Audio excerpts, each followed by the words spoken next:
A União Europeia confirmou uma contribuição financeira de 82 milhões de euros à autoridade palestiniana para apoiar os esforços de estabilização na Cisjordânia. A Euronews, o ministro palestiniano do Planeamento e da Cooperação Internacional, considerou que este apoio renovado é fundamental para manter a autoridade palestiniana a funcionar e fornecer serviços básicos ao povo palestiniano. Mas indicou que a melhor forma para reforçar a sua situação financeira passa pela libertação dos 4 mil milhões de dólares em receitas fiscais retidos por Israel. Nos termos dos Acordos de Oslo de 1993, Israel cobra impostos e direitos aduaneiros sobre as mercadorias importadas para os territórios palestinianos, devendo depois transferir os fundos para a autoridade palestiniana. Israel has been withholding our tax revenues for almost 6 consecutive months. We haven't received our money from Israel for 6 consecutive months, and that money constitutes 68% of the Palestinian revenues. No country in the world can function without 68% of its revenues. Na primeira reunião do Grupo de Doadores para a Palestina, salientou-se também a necessidade de a autoridade palestiniana continuar com as reformas fiscais, económicas, governativas, sociais e educativas. We have also what we call the reform matrix between us and the European Union. It is built around 4 main pillars and 53 actions or milestones. So far, we are overachieving. So what we have achieved out of the 53 milestones, we have achieved 21 of the key milestones, and then the rest are already scheduled to be implemented next year and in 2027. A reunião decorreu alguns dias após a adoção por parte do Conselho de Segurança da ONU do Plano de Paz para Gaza liderado pelos Estados Unidos.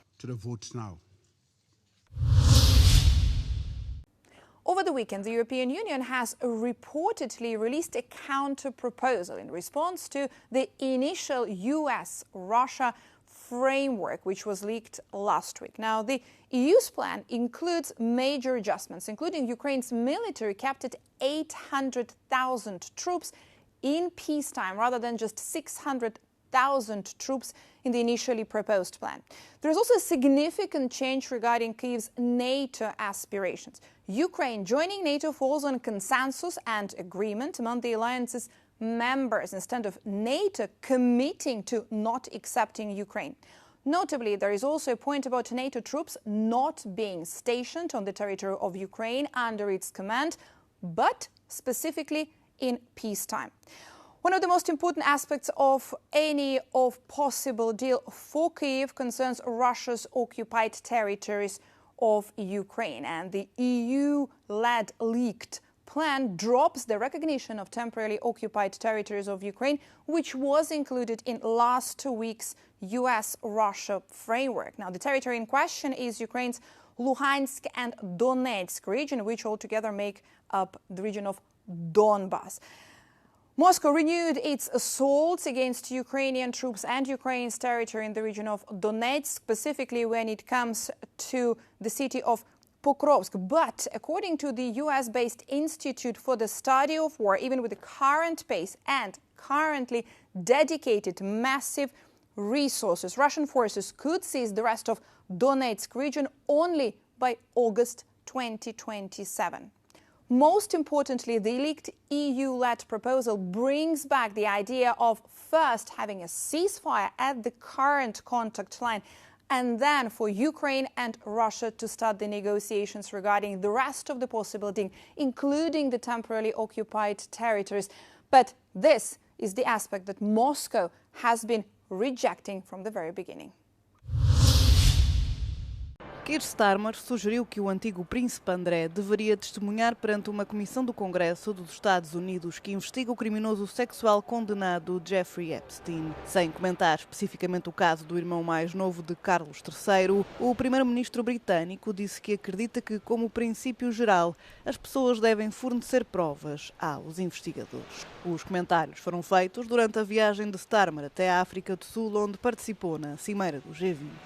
O antigo príncipe, agora conhecido conhecido apenas como André Mountbatten Windsor, ignorou até agora um pedido dos legisladores do Comitê de Supervisão da Câmara dos Representantes dos Estados Unidos para testemunhar sobre a citada amizade de longa data com Epstein. O agora desonrado membro da realeza britânica foi acusado por Virginia Giuffre, uma das vítimas de Epstein, de agressão sexual numa das luxuosas festas que o antigo financeiro organizou na sua ilha privada de Little St. James. A vítima afirmou ter sido forçada por Epstein e pela sua cúmplice e parceira de longa data, Ghislaine Maxwell, a praticar atos sexuais com André contra a sua vontade, quando tinha apenas 17 anos. A pressão continua a aumentar sobre o antigo membro da realeza, cujo título e deveres reais foram retirados por Carlos III, numa altura em que a família real britânica tenta proteger-se das críticas sobre o caso polémico.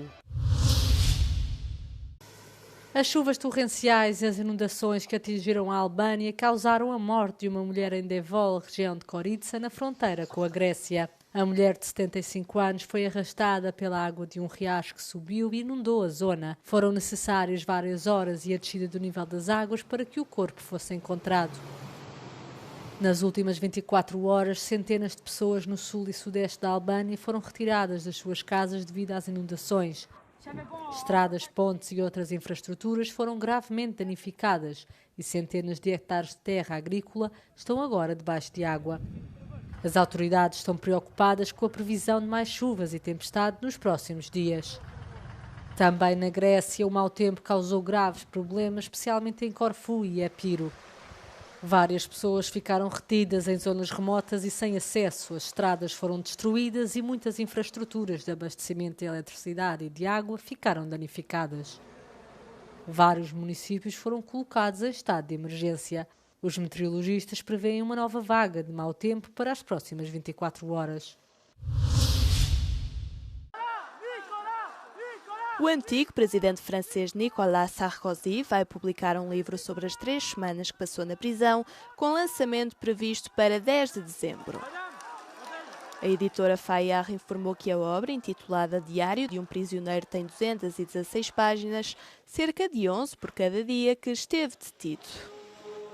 O ex-chefe de Estado, que permaneceu separado dos restantes presidiários, anunciou a novidade numa publicação no X.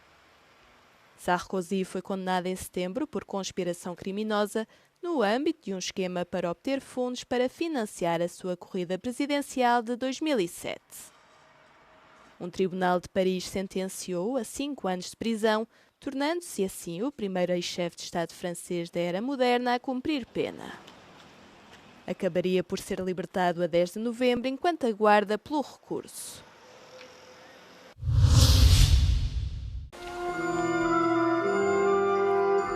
A Euronews teve a oportunidade de entrar no mundo das sacerdotisas e dos coróis que acendem a chama olímpica numa cerimónia mundialmente admirada na antiga Olímpia. Os ensaios diários para a cerimónia são duros e intensos, mas o resultado final percorre o mundo e enche de orgulho as cidades anfitriãs. 10 dias antes da cerimónia, um grupo de 45 jovens, entre eles rapazes e raparigas, instalou-se nos alojamentos da Academia Olímpica Internacional, que fica na antiga Olímpia, na Grécia. Esses jovens vão participar na cerimónia, ajudando a figura principal no ritual. O grande momento será o ato de acender a chama olímpica, que simboliza uma mensagem de paz para todos os povos do mundo. A diretora artística é a coreógrafa Artemis Ignatiou, que supervisiona todos os detalhes dos ensaios para este ano. Ensaios que têm lugar não só nas instalações da Academia Olímpica, mas sobretudo no sítio arqueológico sagrado adjacente, onde os Jogos Olímpicos nasceram há 2.800 anos.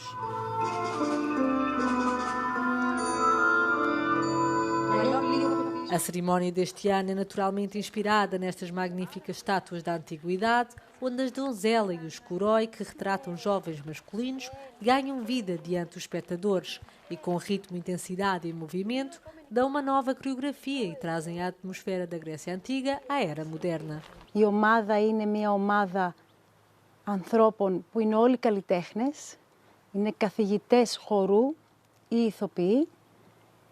Προσφέρουμε όλοι εθελοντικά τις υπηρεσίες μας για τη χώρα μας, για την Ελλάδα και να ταξιδέψει, αυτό ζητούμε, το μήνυμα της Ολυμπιακής εκεχηρίας σε όλο τον κόσμο.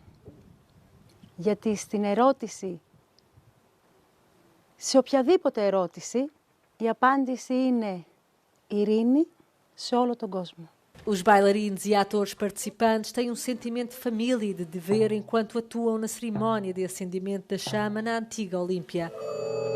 O facto de o fazerem no local autêntico dos primeiros Jogos Olímpicos é verdadeiramente mágico para eles.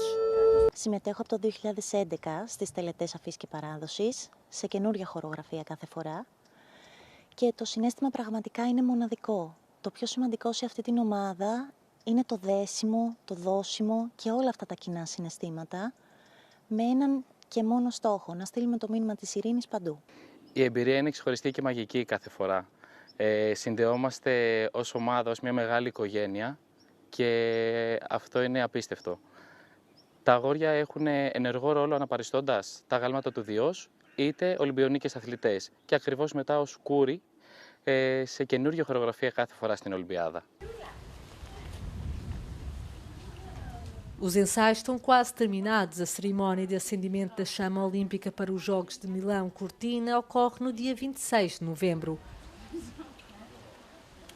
O tradicional evento dará início ao revezamento da tocha que passará pela Itália antes do início dos Jogos em fevereiro de 2026. Ομορφιά, αρμονία, χάρη. Τα τρία αυτά γνωρίσματα που συνδέουν το αρχαίο ελληνικό κάλος με τις σύγχρονες Ολυμπιακές αξίες χαρακτηρίζουν τις ιέρειες και τους κούρους που συμμετέχουν στην τελετή αφής της Ολυμπιακής Φλόγας για τους χειμερινούς αγώνες Μιλάνο-Κορτίνα που θα διεξαχθούν τον ερχόμενο Φεβρουάριο στην Βόρεια Ιταλία. Από την αρχαία Ολυμπία, για το Euronews, Γιάννης Γιαγκίνης.